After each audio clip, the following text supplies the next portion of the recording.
Jails in rural communities, the incarceration rate is soaring, and a lot of it has to do with drugs and crimes that are related to drug addiction.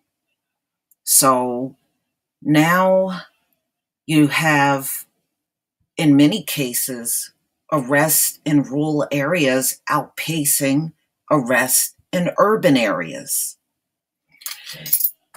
And ladies and gentlemen, with drug addiction, they decided to declare it a public health situation for them. And because of that, it's now impacting other areas of small rural towns. So crime is definitely up. A cesspool of a dungeon. The surging population in rural jails.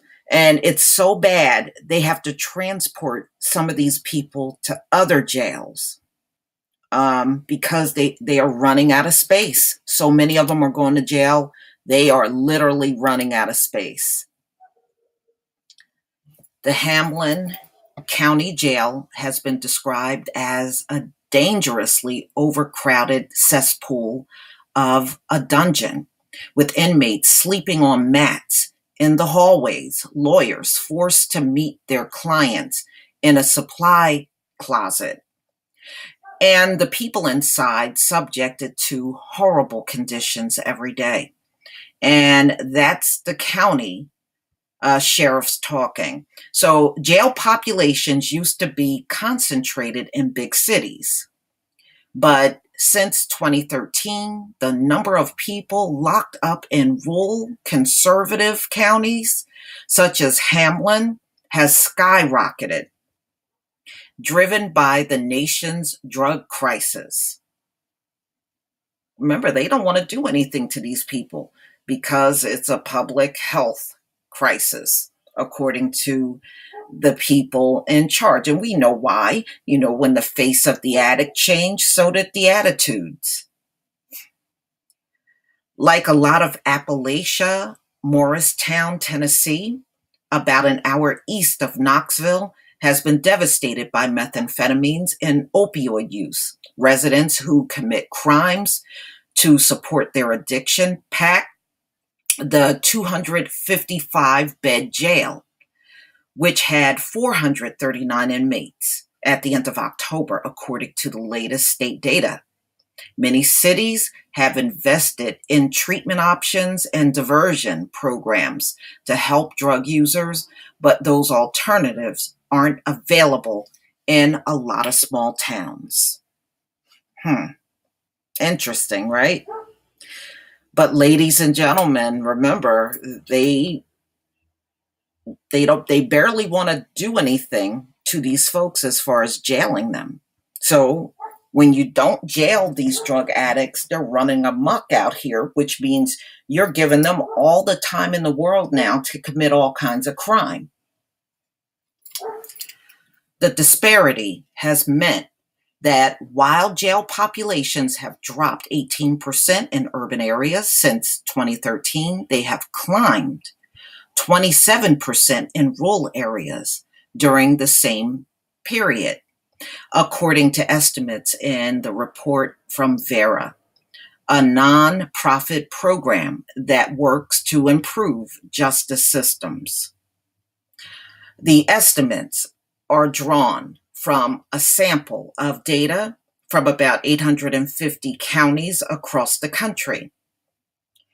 There are now about 167,000 inmates in urban jails and 184,000 in rural ones, Vera said.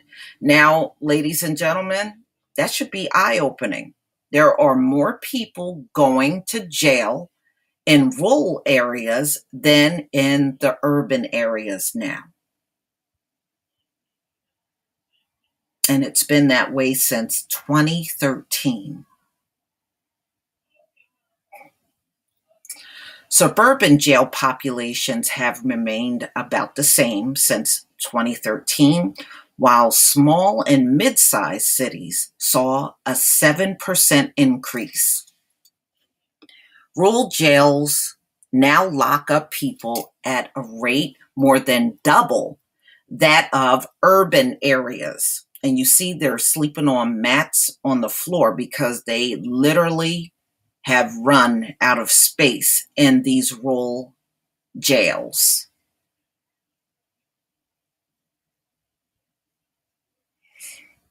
Some of you might remember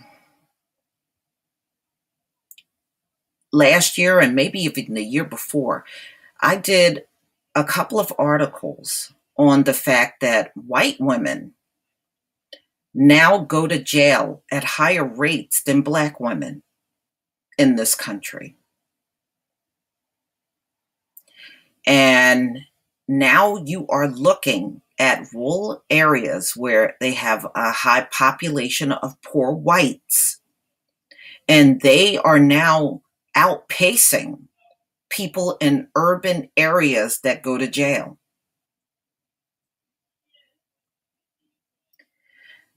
Things are shifting, and they're going to continue to shift as long as this drug addiction is going on. And increasingly, those inmates are women. Hamlin County officials said the number of female inmates in their jail has doubled in the past decade. Wow. Not lying.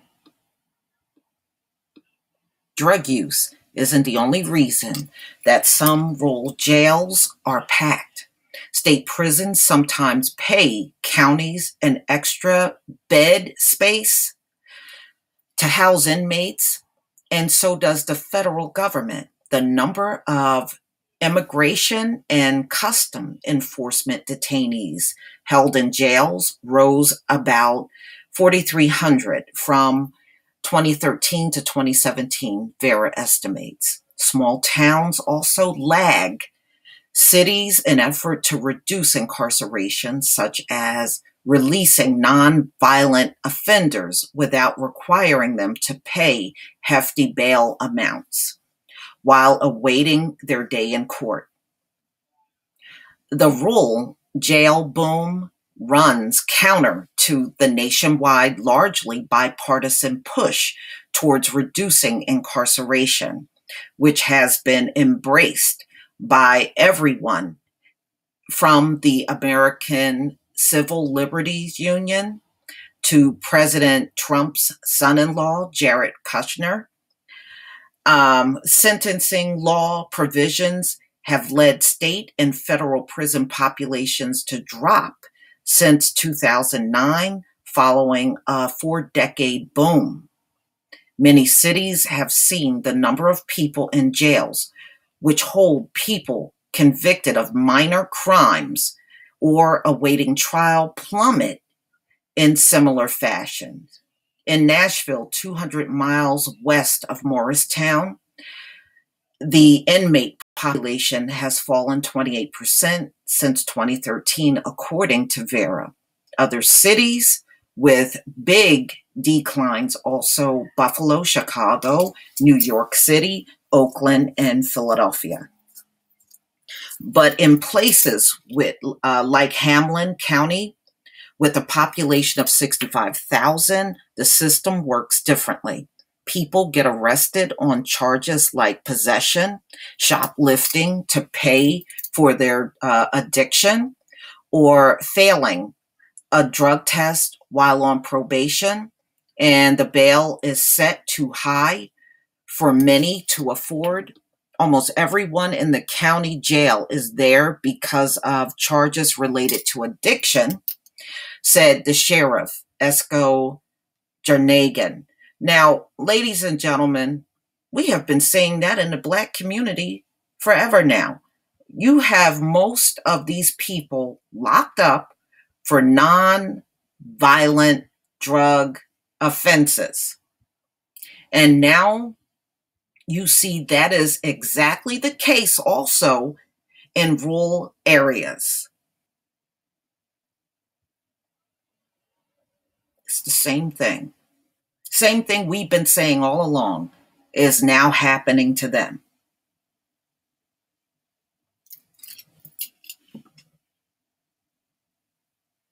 Inside, many lose jobs and are further cut off from family and friends. The odds of getting back on track on the outside dwindle, and the cycle repeats. Few know more about this cycle than Kim Coffey, who has worked in many aspects of Hamlin County's criminal justice system. For a defense lawyer, as a bail bondswoman, and as a juvenile drug addiction counselor. She now is one of the sheriff's jailers. At work, she often sees her daughter, who has spent much of the last decade in and out of jail after getting hooked on pain pills following an injury. They were giving her hydros like they were Tic Tacs, Ms. Coffey said, referring to hydrocodone, a powerful opioid that her 29-year-old daughter took for more than a year. Then they cut her off cold turkey. Her back was still in pain, and she did what she felt she had to do. You go to the next available thing. Now it's meth. Given the lack of options, Ms. Coffey said jail was sometimes the best place for her daughter, at least when she's here. I know she's alive. I know she's not in a ditch somewhere. Yet, she wishes the county had more treatment options and job training programs that could help inmates like her daughter. Well, you think the Black community did not wish for those things? But see, during the crack epidemic, they threw everybody in there and labeled everyone a criminal. Don't you think they could have used a treatment program and job training too? But see, everybody was being insensitive then. But see, now these same people that were insensitive during the crack epidemic, they want you to have compassion and understanding and just understand these people are struggling and they have a drug problem. Well, that was the same case with people on crack. Where was your compassion? If we could help people to find jobs, then they wouldn't go back to drugs. That's not necessarily true. There's a lot of people that have jobs and they are still addicted to drugs. That's not really true. Because otherwise, you go back to what you know to make a living. As she spoke, another guard shouted, "Hey, we got a fight." Ms. Coffey rushed off to help break up a brawl between female inmates, who now account for a third of the jail's population. Yeah, it's soaring, especially among white women. Fights in the jail are a common occurrence, said former sheriff deputy, who is now serving time himself. Damn, the sheriff deputy is in jail? Damn. He said he stole a commercial lawnmower after getting hooked on pain pills following a shoulder surgery. Tensions run high when you got 60 people in a 20-man pod, said the former deputy, who asked that his name not be used because he feared he could face retaliation. One recent 6-month stretch had more than 150 inmates on inmates assaults. Wow, that's a lot of fights. According to a judge finding in an ongoing federal lawsuit, which also said the jail suffered from overcrowding, insufficient security checks, inadequate staffing, difficulty with properly classifying inmates, failure to provide information about reporting sexual assaults to inmates, and many incidents of inmate assault. Wow, don't that sound like the overcrowding that Black people has gone through? Wow, my have the tables turned. They have turned.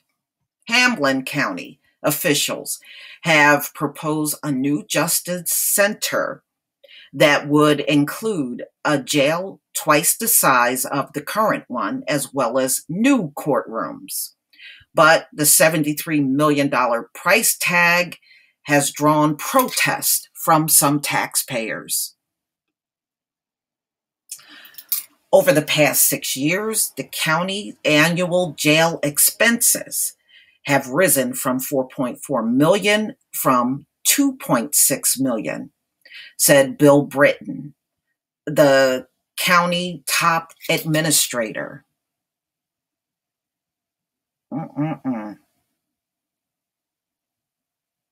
Defense lawyers have proposed other options to address the crisis, including a pilot program for pretrial supervision similar to the one in nearby Knoxville and other cities. It would have followed some low-risk defendants to avoid having to post bail and to avoid jail, even if convicted. But judges rejected the proposal because of fears that defendants would flee, said Willie Santana, a former prosecutor in Knoxville, who is now one of 4 lawyers in Hamlin County Public Defender's Office. The whole system is geared towards generating pleas and putting people in jail, he said. For many inmates, that means the jail has been a revolving door.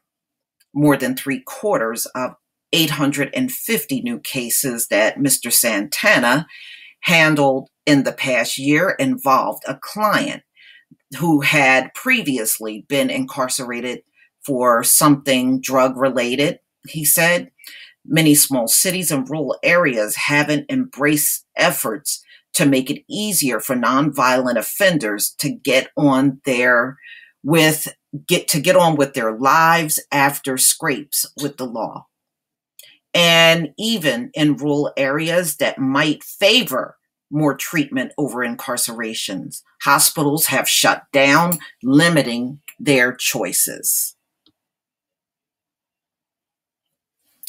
You don't have any treatment options, or at least it seems to them that they don't.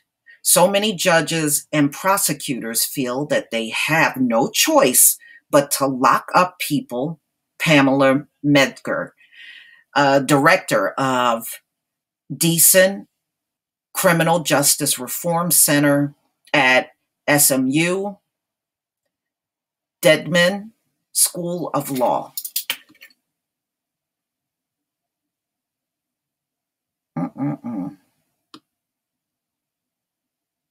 Despite the overcrowding in Hamlin County, the sheriff and some other officials are skeptical that big city solutions could work here.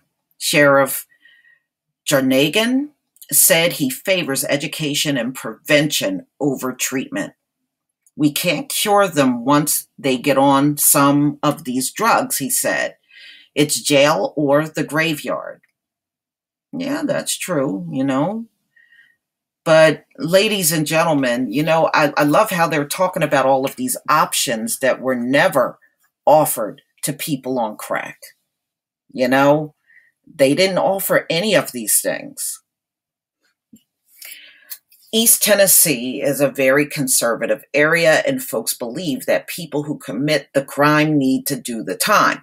But that's costing the local government tremendous money to do that.